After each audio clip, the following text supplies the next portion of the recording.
screen recording for you to show you how to cite properly using the American Chemical Society style for your lab reports in, I guess, Chem 226.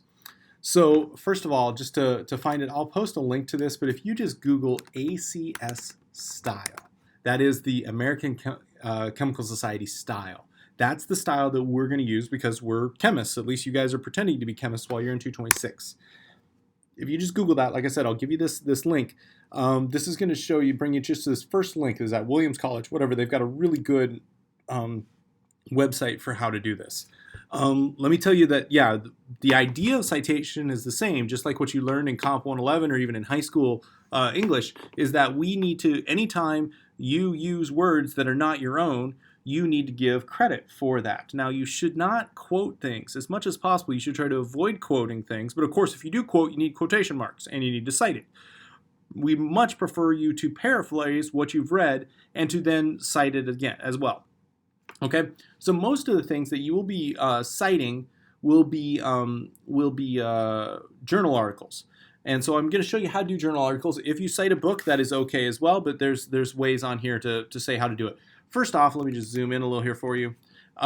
Should just show you that the way we cite in the ACS style is we use superscript numbers outside of the punctuation. You see what I'm talking about? We do not do like MLA where you put parentheses and say the author's name or something and the year or something like that. We just use superscript numbers. Okay, that's all you need to do outside the punctuation. When you want to cite something, put the number. Okay, the numbers should go in sequential order. I think it makes sense that one should come before two. It is okay if you come back to the previous article. You can cite one again, after 2 and 3 or something like that. That's fine. You don't have to have multiple citations of the same journal. Okay, so that's how we can do it. You can put it inside a sentence as well, but if you go at the end of a sentence, put it outside of the punctuation. That's just the way we do it.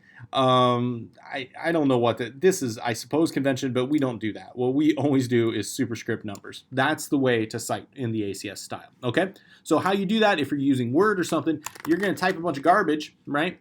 And then you're going to go, oh crap, I don't know how to do it on here. Under references, is that where it is? Insert footnote, right? And sure enough, it just did it, okay? You can convert them to endnotes, but footnotes or endnotes would be fine for us here. I don't necessarily have care. The proper way ACS is endnotes. Okay, you could manually make a superscript 1 if you wanted to, but kind of the better way is to use the footnote function in Word, or I assume if you're using Pages or some other software that exists as well. I will show you how I do it.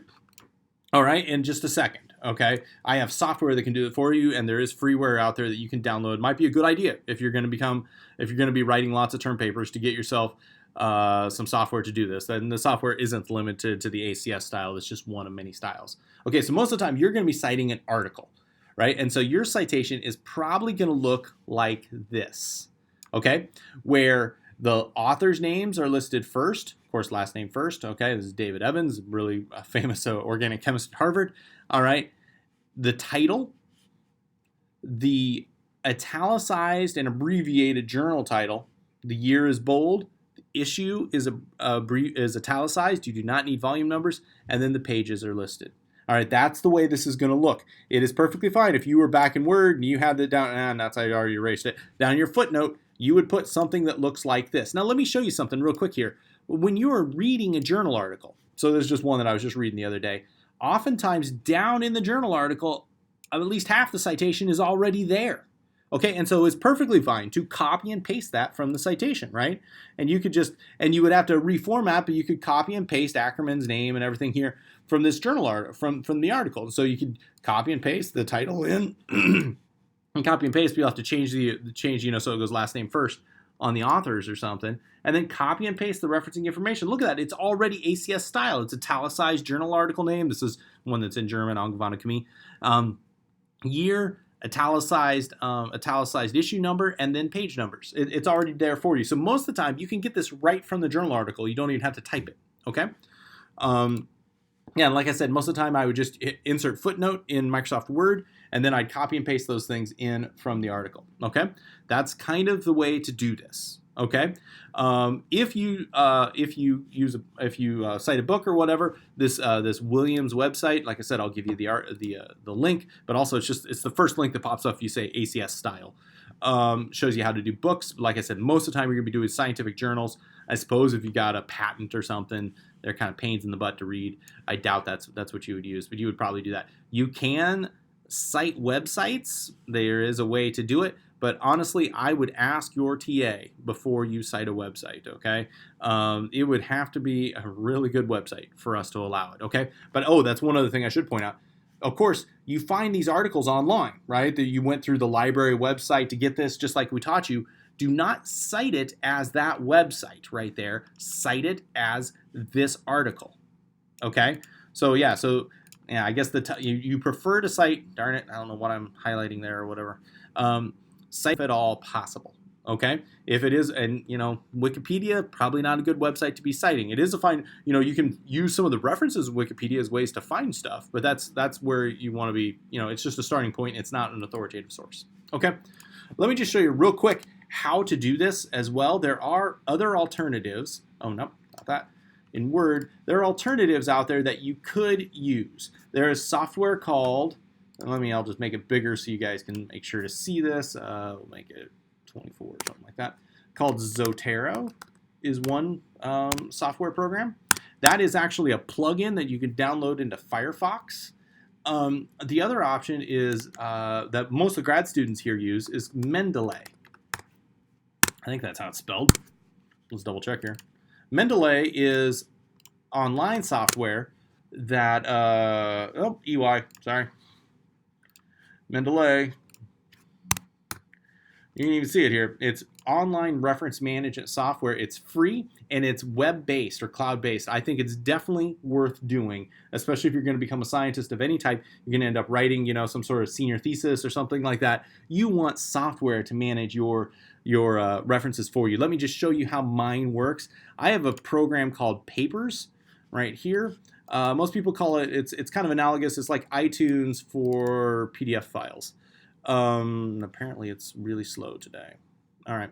So I have this software called Papers. You have to pay for it. Now, honestly, Zotero and Mendeley are free. If they had been available back when I kind of got into this business, I would have used it. So let's say I find an article online. Sorry about that. That's my kids' nanny texting us right there.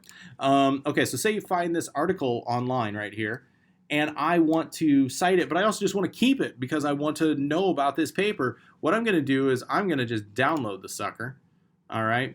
At least on my Mac, it ends up in my downloads. There it is, right? So what I'm going to do is I'm just going to drag this out of my downloads folder into Papers, all right? Papers will import it. Papers basically reads the paper and generates all of it finds out what year it was. It generates all of this metadata about it, right? So it knows the citation right there. It's got it, right, of what this paper is. Okay, so this paper is by Ackerman. At least the way it works in my citation software. Say I'm typing away. That's my lab report right there. Boy, that's going to get a good grade. In my software, there's a keyboard shortcut where I hit the option button twice, although my computer's working so slow right now. Doggone, there it is. That was control button twice. Sorry about that. And then if I search for, it opens it up, and it brings up these Ackerman papers. Apparently, I read a lot of stuff by Ackerman.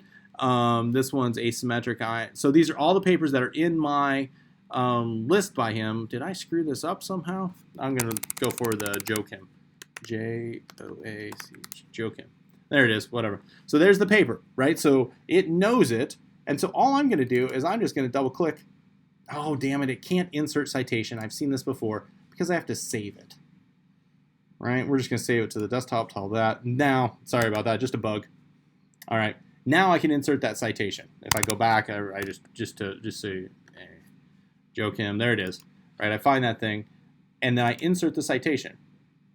My software will put it in there for me. Now it puts it in there with this kind of like metadata right here. But when I format the manuscript, there you go, it did it all for me, right? It put in the superscript, and it put in the citation down here at the bottom. I should just put it at the end of the paper. I just copy and move it to the end of the paper. It does it all for me. And it doesn't only do it for ACS style. I have it set to do it for ACS style, but you can set it to do it for, any other style, for any other discipline you may end up working in. I think you really want to get some of this software. I'm a big fan of papers, but like I said, you have to pay for it. It's like $30 or something. And Zotero and Mendeley should do about the same thing for you. And so I think you guys want to do it that way if at all possible. For these lab reports where you need 3 or 4 citations, you can just do it kind of manually with the referencing in the footnotes in Word. But otherwise, I think you do want to ultimately move to something like this as you progress through your education. All right. Thanks a lot for listening to me blather about this.